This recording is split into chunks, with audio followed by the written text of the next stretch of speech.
ব্রিক্সের কথা জানি, ব্রিকের কথা জানি, সবার আগে শুরু হয়েছিল ব্রিক নিয়ে, অর্থাৎ বিফোর ব্রাজিল, রাশিয়া, তারপর ইন্ডিয়া এবং তারপর এই যে একের পর এক নাম অর্থাৎ চায়না দিয়ে শেষ হয়েছে।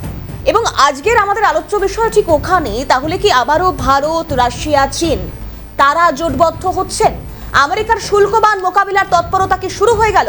কারণ মোদির চীন সফরের আগেই ভারতে চীনের বিদেশমন্ত্রী, দুদিনের ভারত সফরে চীনের বিদেশমন্ত্রী ওয়াং ই, এস জয়শঙ্কর ও অজিত ডোভালের সঙ্গে বৈঠক। একদমই তাই। আর এখান থেকে দেখা যাচ্ছে যে চীনের বিদেশমন্ত্রী দেখা করবেন প্রধানমন্ত্রীর সঙ্গেও। আর অগস্ট মাস মানে চলতি মাসের শেষেই ভারত সফরে আসছেন পুতিন। ইতিমধ্যে রাশিয়ার সফর সেরেছেন অজিত ডোভাল। আর আমেরিকাকে মোকাবিলায় তৈরি হচ্ছে, যেটা আমরা শুরুতেই প্রশ্ন রাখছিলাম, যে আমেরিকার একাধিক শুল্ক আরোপ সঙ্গে আমেরিকার সঙ্গে বিভিন্ন দেশগুলোর সম্পর্ক এখন কোন জায়গায় যেতে চলেছে। তিথি, মার্কিন প্রেসিডেন্টের শুল্ক নীতিতে তবে কি আবারও নয়া জোট তৈরি হতে চলেছে? অর্থাৎ যে আমেরিকা ভারতকে সবসময় চেয়ে এসেছে রাশিয়া, চীন থেকে দূরে রাখতে, সেই আমেরিকার বা সেই ডোনাল্ড ট্রাম্পের একটা শুল্ক বা এই শুল্কের এই মহাযুদ্ধ তাকে কোনোভাবে আবারও কাছাকাছি নিয়ে আসছে ভারত, রাশিয়া, চীনকে। এই বিষয় নিয়ে আমরা আলোচনা করবার চেষ্টা করব। আর এই মুহূর্তে আমাদের সঙ্গে রয়েছেন অবসরপ্রাপ্ত সেনাকর্তা ক্যাপ্টেন দীপ্তাংশু বাবু রয়েছেন, কর্নেল দীপ্তাংশু চৌধুরী। আপনাকে স্বাগত জানাবো ক্যালকাটা নিউজে। এবং একটা বিষয় শুরুতেই জানতে চাইবো যে আমেরিকার শুল্ক নীতি নিয়ে নানান প্রশ্ন তৈরি হয়েছে এই মুহূর্তে, এবং তার পাশাপাশি যে পরিস্থিতির দিকে আমাদের নজর থাকছে, তাহলে কি কোথাও কোনো না কোনোভাবে ভারত, রাশিয়া, চীন তারা আবারও এক কক্ষে আসতে চলেছে? ভারত, রাশিয়া, চীন, রাশিয়ার যিনি ফরেন মিনিস্টার ছিলেন লারভভ, তিনি আছেন, তিনি এই ট্রয়েকা রাশিয়া, ইন্ডিয়া, চীন, আরআইসি এটা আবার ফ্লোট করেছে। শুনতে ভালো লাগছে, তবে এখনো এটা ভাবে সামনে আসবে, এটা সময়ের অপেক্ষা। কারণ এটা আমরা দীর্ঘ সোভিয়েত রাশিয়া যখন ছিল, যখন কোল্ড ওয়ার চলছিল, কোল্ড ওয়ার এরা যখন চলছিল, তখন এক সময় ওই সময় আমরা দেখেছি কিছুটা এর আবির্ভাব হয়েছিল, কিন্তু তারপর আবার দীর্ঘ 2 দশক 3 দশকে এটা কোনো মতে আসতে পারেনি।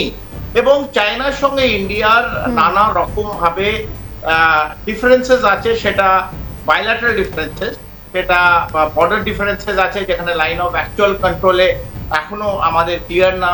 প্রায় দুটি রাষ্ট্রের মধ্যে, দুটি দেশের মধ্যে ঝগড়াঝগড়ি লেগে থাকে, সেটা অরুণাচল প্রদেশ হোক, অথবা লে লাদাখে গালওয়ান ভ্যালি হোক, অথবা দারবুক হোক। এই প্রত্যেকটা জায়গায় লাইন অফ অ্যাকচুয়াল কন্ট্রোল নিয়ে একটা দুটো দেশের মধ্যে একটা প্রবলেম আছে। এবং ইন্ডিয়া মনে করে তার অনেকটা জায়গা, প্রায় 4500 কিলোমিটারের বেশি এখন চাইনিজ দখলে। তো এগুলো হচ্ছে অন গ্রাউন্ড রিয়েলিটি। তো আমরা যতই বলি রাশিয়া, ইন্ডিয়া, চায়না একসঙ্গে হয়ে যাবে, আমরা এটাও জানি কিছুদিন আগে ভারতের deputy chief of army staff একটা ট্রেড মিটে উনি বলছিলেন যে ভারতকে প্রায় 2.5 থেকে 3টে শত্রু রাষ্ট্রের সঙ্গে লড়াই করতে হবে। তার মধ্যে যখন অপারেশন সিন্দুর চলছিল, আমাদের সবাইকে মনে রাখতে হবে যারা দেখছেন এবং কেন দর্শক, সেই সময় অপারেশন সিঁদুর যখন চলছিল, প্রথম কথা পাকিস্তানের প্রায় more than 80% armament is from China. এক, দ্বিতীয়, ভারতের সমস্ত মুভমেন্ট যখন ভারত করছিল, সেটা minute to minute real time information কিন্তু চায়নার স্যাটেলাইট টাইনি ভারতীয় সামরিক বাহিনীর মুভমেন্ট, আর্মি, নেভি, এয়ারফোর্সের মুভমেন্ট, রিয়েল টাইম ইনফরমেশন কিন্তু পাকিস্তানকে দিচ্ছিল চায়না। তো এই যে রিলেশন রাশিয়া, ইন্ডিয়া এবং চায়না, শুনতে যতটা না ভালো লাগছে, কারণ আমেরিকার সঙ্গে দূরত্ব হয়ে গেছে বিগত 3-4 মাসে, নানা কারণে, সময় হয়তো খুব স্বল্প ডিসকাস করার জন্য, তাই এইটা শুনতে এখন ভালো লাগছে। কতটা ফরেন ডিপ্লোমেসি কাছে আসবে দেখতে হবে। এক, দ্বিতীয়ত ওনাদের ফরেন মিনিস্টার আসছেন ভারতে, তার ভাবে কথা হচ্ছে সেটা আমাদের লক্ষ্য রাখতে হবে। এবং আমাদের যে ন্যাশনাল সিকিউরিটি অ্যাপারেটাস আছে, এই চায়না এবং ইন্ডিয়ার যে সামনাসামনি পাশাপাশি আসা, কতটা এই security doctrine, national security doctrine accept করবে সেটা আমাদের করতে হবে। কর্নেল চৌধুরী, একটা বিষয় যদি এইভাবে দেখা যায় যে দেখা যাচ্ছে আপনি যেটা বললেন যে 3-4 মাসে সম্পর্কটা একেবারে মানে পুরো ছবিটা বদলে গিয়েছে, এবং আমেরিকা কি করেছে, চীনের ওপর 50% শুল্ক ভারতের প্রতিও রাগ করে আরো 25% চাপিয়ে, অর্থাৎ চীন আর ভারতের উপর একেবারে সমানে সমানে এই শুল্কের অঙ্কটা রয়েছে। সঙ্গে রাশিয়ার আমরা দেখলাম যে পুতিনের সঙ্গে বৈঠক হলো। সব মিলিয়ে আমেরিকা প্রত্যেকটা স্তরে মেপে মেপে জল মাপার চেষ্টা করছে। এবার বিষয় হচ্ছে যে মোদির চীন সফরের আগেই চীনের বিদেশমন্ত্রীর ভারতে আসা, অর্থাৎ একদিকে এই ট্যারিফ মোকাবিলা করা, অন্যদিকে ভারতের সঙ্গে এই সম্পর্কটাকে নতুন করে একটু ঝালিয়ে নেওয়া, এই সমীকরণটা কতটা ট্রাম্পকে আরো চাপে রাখবে বলে মনে করেন? ট্রাম্প নিশ্চিতভাবে চাপে আছে বলেই এই কমপ্লিট আমাদের ওপর যে শুল্ক, যে ট্যারিফ লাগিয়ে দিচ্ছে, আপনি যেটা বললেন correctly you have brought out, 50%, 25% আমরা কার থেকে তেল কিনছি, আমরা কার থেকে ব্যবসা করব, এটাও বড় দাদার মতন মার্কিন যুক্তরাষ্ট্র সেটা নির্ধারণ করবে। এটা তো একটা স্বাধীন রাষ্ট্রের প্রতি ভালো না, মানে আমাদের সঙ্গে রিলেশনস ভালো, ফরেন ডিপ্লোম্যাসি আগে চলুক, প্রগতির দিকে চলুক, উন্নয়নের দিকে চলুক, কিন্তু ভারত কিভাবে তা নিজের শাসন বজায় রাখবে, ভারত সঙ্গে বাইল্যাটারাল ট্রেড করবে, ভারত তার থেকে তেল কিনবে, তার জন্যে ট্যারিফ 25% পেনাল্টি মার্কিন যুক্তরাষ্ট্র ভারতের ওপর লাগাবে, কারণ সে রাশিয়ার থেকে তেল কিনতে বলে। এই যে এটা সামনের থেকে যতটা সোজা লাগছে, এর পেছনে অনেক গল্প আছে, সে গল্পগুলো নিশ্চিতভাবে টিভির পর্দায় উঠে আসছে না। এই জিনিসটা এতটা সোজা না যে আমি রাশিয়া থেকে তেল কিনছি বলে 25% লাগিয়ে দিল না, সামনে হয়তো হ্যাঁ লাগিয়েছে, এই যুক্তিটা হয়তো দিচ্ছে, কিন্তু এটা আসল যুক্তি নয়। যুক্তি হচ্ছে যে ভারতকে কোনো না কোনো জায়গায় একটা কোণঠাসা করার চিন্তা মার্কিন যুক্তরাষ্ট্র প্রেসিডেন্ট ট্রাম্প, যেটা আমরা বিগত 30-40 বছর, 3-4 দশক মার্কিন যুক্তরাষ্ট্রের তরফ থেকে এই ব্যবহার ভারতের প্রতি আমরা দেখিনি। বহু প্রাইম মিনিস্টার গেছেন, এসছেন, বহু প্রেসিডেন্ট মার্কিন যুক্তরাষ্ট্র এসেছে এবং গেছে, কিন্তু এই বিহেভিয়ার মার্কিন যুক্তরাষ্ট্র ভারতের প্রতি আমরা সত্যি কেউ দেখেনি। আপনার দর্শকরা যারা দেখতেন, ভারতবাসী এই দেখেনি, কিন্তু এটা হঠাৎ হলো কেন, এই প্রশ্নটা এক। এবং চীনের সঙ্গে যে আমরা পাশাপাশি আসছি, নিশ্চিতভাবে একটা প্রেশার বাড়াবে, কারণ ইন্ডিয়া, চায়না, রাশিয়া যদি কোনোভাবে যদি মার্কিন যুক্তরাষ্ট্রকে আটকাবার জন্য যদি একসঙ্গে হয়ে যায়, নিশ্চিতভাবে মার্কিন যুক্তরাষ্ট্র জ্বর আসার কথা।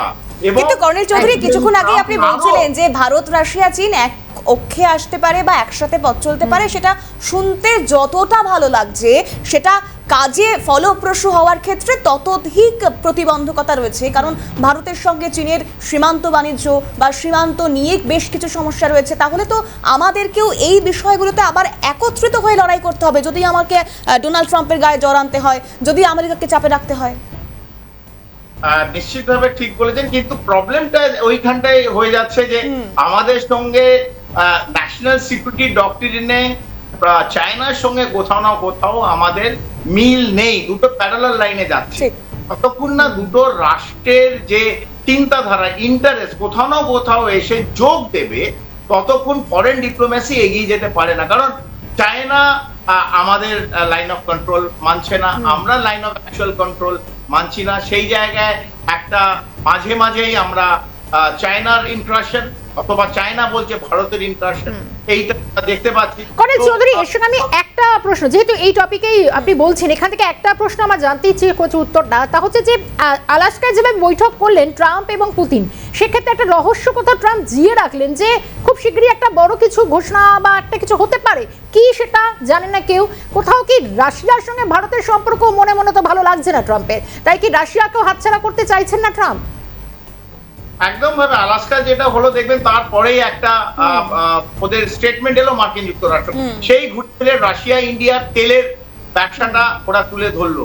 এইটা সামনে বলছে, পেছনে যে যুক্তিগুলো আছে যুক্তি অন্য। যেটা আপনি বললেন একটা বড় কোনো, প্রথম কথা প্রেসিডেন্ট ট্রাম্প এই যে রাশিয়া এবং ইউক্রেনের যে লড়াই চলছে, দীর্ঘদিনের লড়াই এবং দীর্ঘদিনের ঝামেলা, 2012-14 থেকে ঝামেলা শুরু হয়েছে, অত যে লড়াইটা হচ্ছে 2022 থেকে, লিমিটেড অফেন্সিভ হচ্ছে 2022-এর পরে, এখনো চলছে। কিন্তু মার্কিন যুক্তরাষ্ট্র যদি ভাবে প্রেসিডেন্ট ট্রাম্পের ডিসিশন নিয়ে কালকে বন্ধ করে দেবে, জেলেনস্কি কিছু বলবে না, এটা সম্ভব নয়। কারণ এর পেছনে আরো 23টা দেশ আছে, কারণ ইউরোপিয়ান ইউনিয়ন আছে, ন্যাটো আছে। একদম। তো ন্যাটো বশ্যতা স্বীকার করবে না, যা বলবে প্রেসিডেন্ট ট্রাম্প ন্যাটোকে তাই মেনে নিতে হবে, এই জিনিসটাও আমাদের এত সহজভাবে নিলে চলবে না।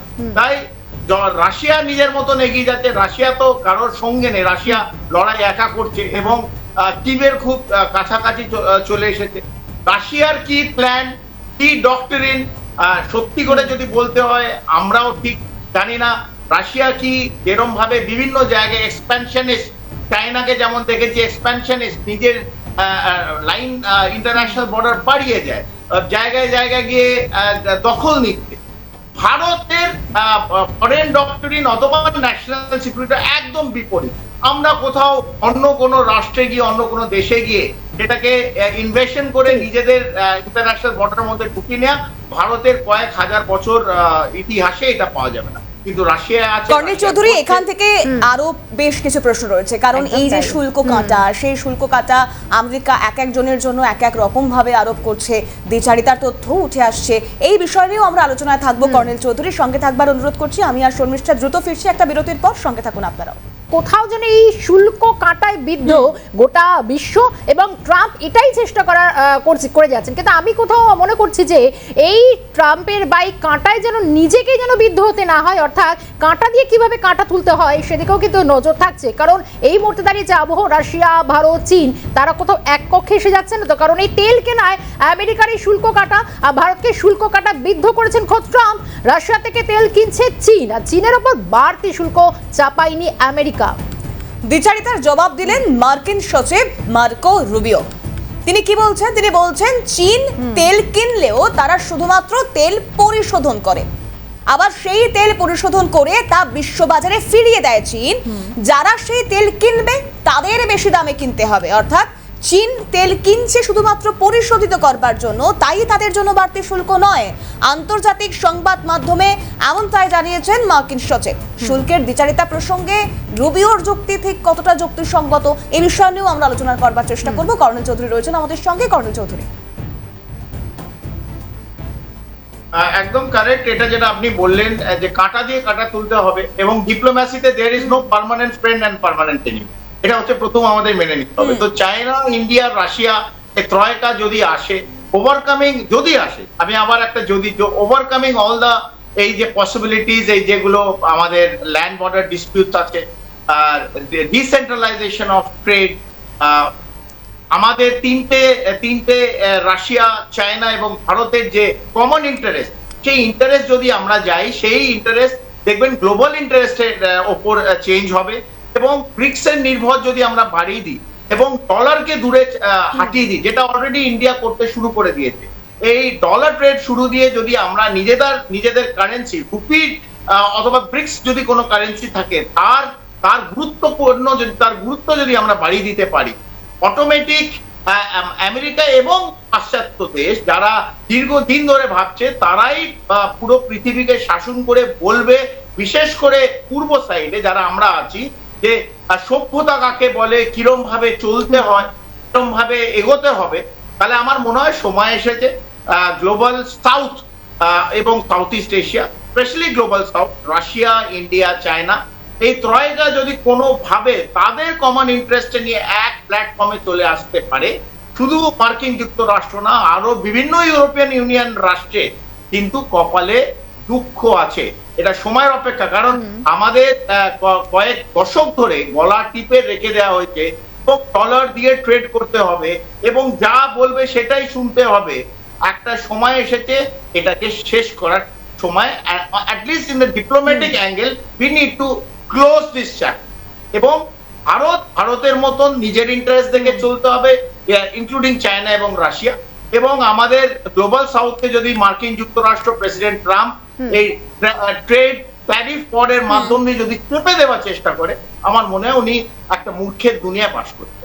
কর্নেল চৌধুরী, একটা বিষয়ে যেটা সচিব বলছেন, মার্কো রুবিও বলছেন, তিনি বলছেন যে চীনের ওপর আলাদা করে তো কোনো অতিরিক্ত শুল্ক চাপায়নি। একদম ঠিক, কারণ চীনের ওপর তো এক ধাক্কা প্রথমে 50% শুল্ক দিয়েছে। ভারতের ক্ষেত্রে অন্যরকম করা হয়েছিল, প্রথমে 25, রাগ হলো, আবার ক্রোধের বশে আরো 25 চাপিয়ে দিয়ে হয়ে গেল 50।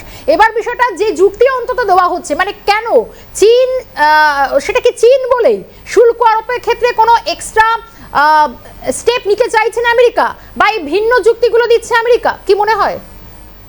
শর্মিষ্ঠা, আমেরিকার মার্কিন যুক্তরাষ্ট্র অনেক প্রবলেম, কারণ তারা জানে তাদের যদি টেক্কা দিতে পারে, দুটো রাষ্ট্র প্রায় ওদের কাছাকাছি এগিয়ে আসছে, ড্রাগনের মতন চারিদিক দিয়ে ঘিরে দিচ্ছে, একদিকে চীন, একদিকে ভারত। ইকোনমিক ভাবে তো নিশ্চিত, এবং ট্রেড, এবং আপনি যদি মার্কিন যুক্তরাষ্ট্রর complete economics and commerce study করেন, দেখবেন দ্য মেজরিটি বিগার ইন্ডাস্ট্রি, তার মধ্যে the largest stake is a Chinese stake. Already নিয়ে নিচ্ছে। তো প্রেসিডেন্ট ট্রাম্প যদি চেষ্টাও করে সেটা থেকে মুছতে পারবে না, কারণ তাদের সবচেয়ে বড় বড় কোম্পানি, তার যে মেজরিটি স্টেক, সেটা চায়না অলরেডি নিয়ে বসে আছে। এবং চায়না বলছে যে আমাকে মার্কিন যুক্তরাষ্ট্রের সঙ্গে ট্রেড করতে হবে, দরকার নেই, আমি ট্রেড ডাইভার্সিফাই করবো, ডিসেন্ট্রালাইজ করবো। Why only USA? আমি আফ্রিকার দিকে যাব, ব্রাজিল যাব, আমি সাউথ আমেরিকান কান্ট্রিজ গুলো যাব। সে আমার কাছে মার্কেট এখন পুরো বিশ্ব। তো মার্কিন যুক্তরাষ্ট্র নির্ধারণ করতে পারে না কি মার্কেট, কি ট্রেড, কি ট্যারিফ। হ্যাঁ, মার্কিন যুক্তরাষ্ট্রের সঙ্গে যদি আমি ট্রেড করি তাহলেই এই কথাগুলো আসবে। আমি যদি তার সঙ্গে ট্রেড না করি, আমি যদি ট্রেড কাট অফ করে দিই, আমি যদি অন্যান্য যে রাষ্ট্র, মিডল ইস্ট, আমি যদি Brazil, south America, African countries, যেগুলো ডেভেলপিং নেশনস, আমি যদি তাদের সঙ্গে আরো বিস্তৃতভাবে ট্রেড করি, নিশ্চিতভাবে সেখানে তো কোনো আমাদের ট্যারিফ ওয়ার নেই। তো এই ট্রেড ট্যারিফ পরে যদি কেউ পিছিয়ে যায়, সেটা একদম মার্কিন যুক্তরাষ্ট্র পিছিয়ে যাবে।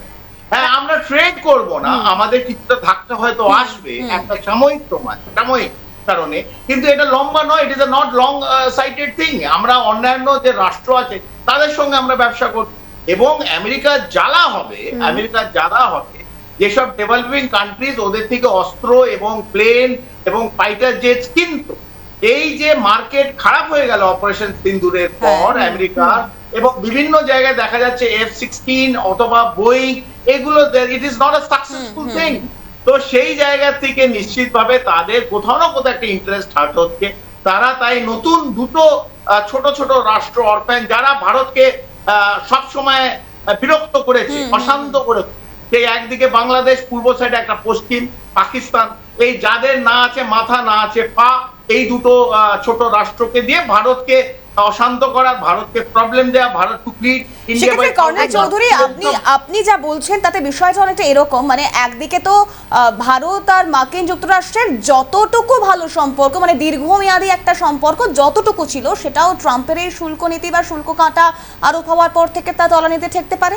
আর 2 নম্বর বিষয়, অর্থনীতির পাশাপাশি এই শুল্ক কাটায় মানে আমেরিকা যুক্তরাষ্ট্রের অর্থনীতি বা মার্কিন যুক্তরাষ্ট্র, এই গোটা ব্যাপারটা তাদের জন্যই কি বুমেরাং হয়ে যাচ্ছে বলে মনে করছেন? অ্যাবসলিউটলি, এটা যদি লং টার্ম যায়, আর এই দেশগুলো যেমন এখানে ত্রয়কা, রাশিয়া, ইন্ডিয়া, চায়না যদি একসঙ্গে হয়, তো হিউজ পাওয়ার। এখানে আজকে Russian, if you see the national মানে সিকিউরিটি, দেখুন, দ্যাট সিকিউরিটি ডক্ট্রিন দেখুন, it is one of the strongest in the world.